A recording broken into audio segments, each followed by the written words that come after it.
So yeah, I'm Conan. My real name is Jadran, but everyone calls me Conan because Jadran's a lot harder to say. So whatever you want to call me, go ahead.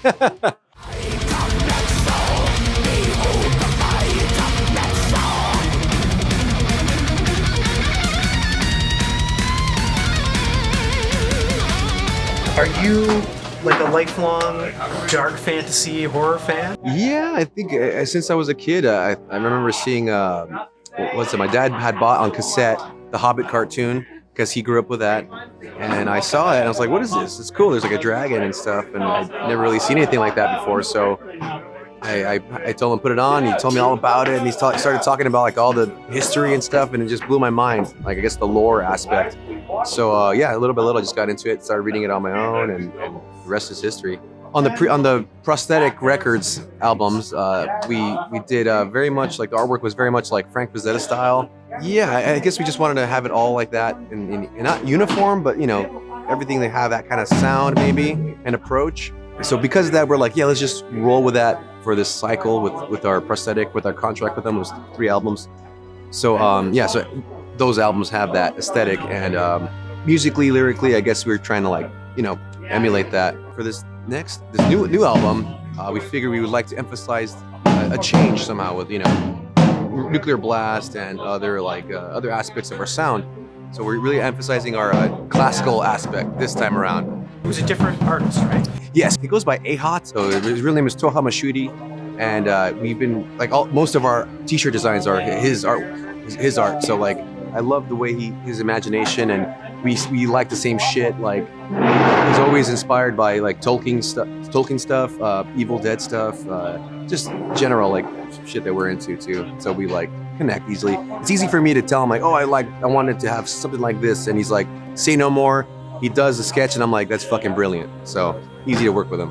Cool. Is that how Necrophony worked? Did you give him any ideas? Yeah, exactly. I told him like, yeah, we want to have like a, you know, a simple ensemble of musicians, and you know, out of the organ there's like spirits coming out or something. Make it like look like that. Very, very crappy wording, but he's like, I got you, man. And he came up with that, and it was interesting that he put 4 musicians. I guess represents each of us, and I thought that was pretty interesting. I didn't tell him to do that, so I figured that was his little like, you know, his idea. So that was really cool.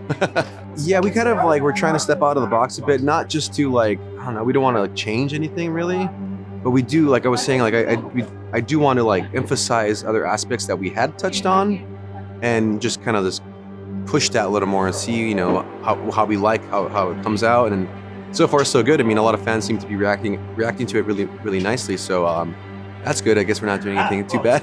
It's a great record. It's not like it's how people felt maybe with like, you know, Justice for All and the Black Album, right? I know a lot of people were pissed, but like honestly, Black Album's a great album, you know. What was the EP? Right, Legion of the Undead. Yes, he did that one Same as well. artist? Yes. Yeah, I was gonna say. Yeah, That's a cool one. Yeah, that's a cool one too. That one, I think he started drawing on his own. I saw him post a sketch, and I was like, "Is this inspired by Lord of the Rings?" And he said, "Yeah." Like, can I buy it? And he's like, "For sure, you got it." So he finished it up, and sure enough, it came out really good. So yeah, sometimes I'll see what he's sketching, and I'll be like, I know it's gonna be great. I know it fits us, and I'll call dibs on it. Is there anything you're watching or reading lately? Lately, or you know what? that's keeping you Actually, going? well, I'm revisiting some sci-fi right now. I'm revisiting the world of Dune because the movie came out. I was like, this is really well done. I thought it was really well done, and yeah, so I'm like rereading Dune, and then I've never actually read the next ones, Children of Dune, Dune Messiah. So I kind of want to like just delve into the sci-fi stuff. So I don't know, maybe the next album will have more of that. Because why not? You know, like I said, we've kind of exhausted the high fantasy stuff, but I don't think that's going to go anywhere with our themes. But you know, maybe splash in some other concepts that we haven't really touched on yet. So yeah.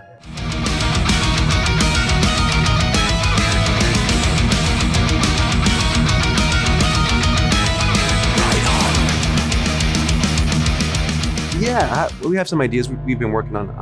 Well, not really working on it, but like entertaining the ideas. I wrote some riffs out, sent it to everyone. Okay, we're like, you know, trying to see what we can do with it. But we haven't actually like jammed them out yet. Because that's what we like to do. We like to just sketch out some ideas. I'll record them, you know, little riffs, string together, and, you know, And then when we get to it, we'll like jam it out, see if it works, maybe switch the arrangement around a little bit, write a new riff on the spot, because we like to make it as organically as possible. Because I could just, write the whole song, like, okay, drums are gonna go like this, the fucking bass is gonna do this. I've done that with some songs, and it just, I like them, but at the same time, when we jam them live for the first time, the drummer or the bassist might do a different lick that came out naturally from them, and it sounds so much better. I was like, why didn't I think of it? It's like, fuck. So I prefer the organic approach where everyone's kind of putting in their style and their creative side into that idea.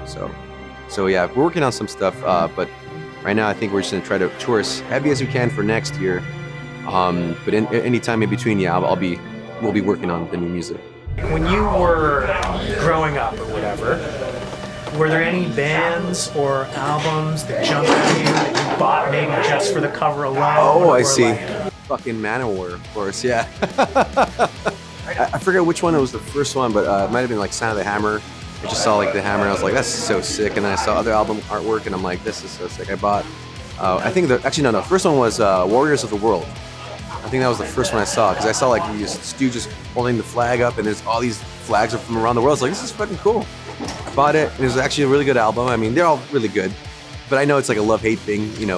People either love them, people either hate them. I don't know. See, I don't get the hate, man. They're fucking awesome, man. Fucking awesome. Come on. That makes sense. Now I understand your album covers a little bit. Right. It's kind of got a little bit of that, man. Yeah. And we just love that attitude. Granted, it's a little cheesy. But I think a lot of heavy metal is going to be cheesy regardless, and it's just, I don't know. It just, it's cheesy, but you still think it's cool. That's why we're still going to the shows, hanging out, fitting and whatnot. So it's fun. It's just a lot of fun. That's what it is. If you're not having fun, there's no fucking point.